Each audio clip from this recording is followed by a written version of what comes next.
The price tag keeps soaring for the 2020 Tokyo Olympics.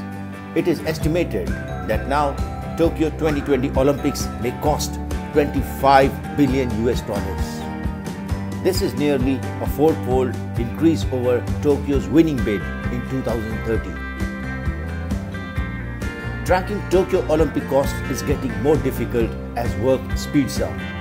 Deadlines near and disputes arise about what are and what are not Olympic expenses. Complicated accounting also makes it difficult to figure out who pays for what and who profits. About 80% of the $25 billion will be taxpayer money. The rest, about $5.3 billion, comes from the privately funded operating budget. Now, this budget receives $1.7 billion from the IOC, with the rest coming from sponsors, merchandising and ticket sales. The IOC and the Japanese Organization Committee, which is led by former Prime Minister Yoshiro Mori, disagree with the meaning of Olympic spending. They believe that external schemes such as tourism and volunteer training should not count as costs directly related to the Games, arguing that they are regular administrative costs.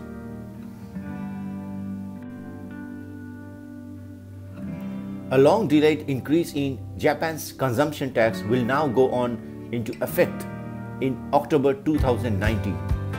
The tax will increase from 8% to 10%. But there is a real safety concern for Japan's fiscal stability. And though the economic stimulus that comes with hosting an Olympic Games could be positive, game preparations are also highly likely to increase Japan's already massive debt problems. That includes the construction of 11 new sporting venues, 10 temporary ones at a cost of $3 billion, the Olympic Village, which will cost another $1 billion according to the IOC. However, the Tokyo government projects that the Games will generate $30 billion in economic benefits for Japan.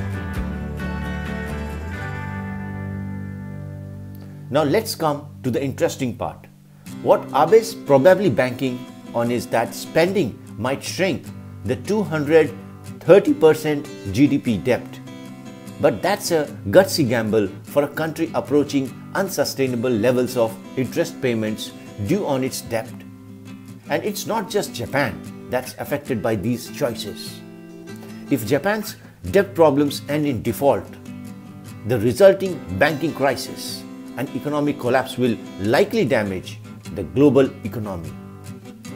And as they say, it's all fun and games until someone gets hurt. First of all, let's have a look at how Japan got trapped in debt, especially after World War II, when the economy rose to power and prominence. Deflation has been Japan's economic setback since the early 1990s.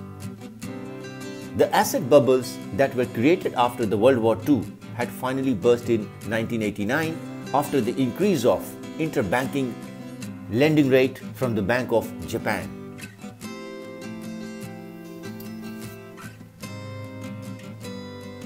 Once the stock market crashed and equity prices dropped, banks and insurance companies were left with lots of bad debt.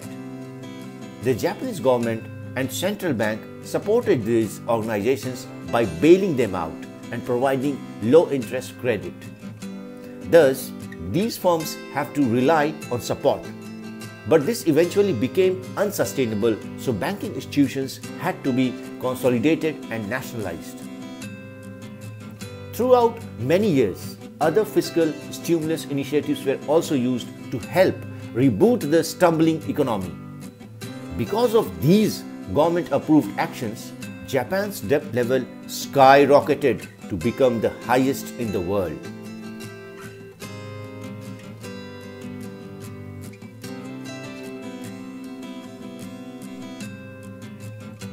Japan's debt, including government bond liabilities, are held by its own citizens, so the risk of defaulting is much lower. To know more about the complexity and seriousness of Japan's debt, predicament, we have to understand how the government pays for its commitments and public services annually. In all economies, governments fund public services by levying tax to its citizens. If total tax revenue exceeds public service costs, then there is a fund surplus. However, if the total amount of tax is less than government spending, then it is a fund deficit, and the government has to figure out how to recover this loss by borrowing.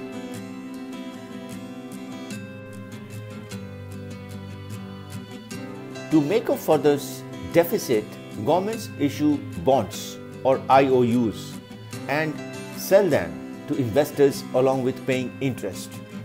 So far, no problem. This strategy has been successful. Asia is buying more Japanese debt.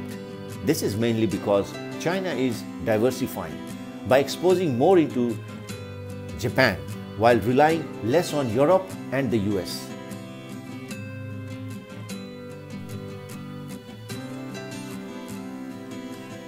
Japan tax increases from 8 to 10% from October 2019 may help in some way. Yet, Japan's population is shrinking and aging, so it's highly doubtful that the country can increase national savings through taxes. Japan may be prodigal debt manager for now, but because the structure of its society will not change significantly and its economy is not productive enough, the only viable option is default. Stimulus packages have failed one after another, and Japan must find new ways to swim out of its economic quicksand. It's a new game every day. Let's see how Japan plays. Thank you.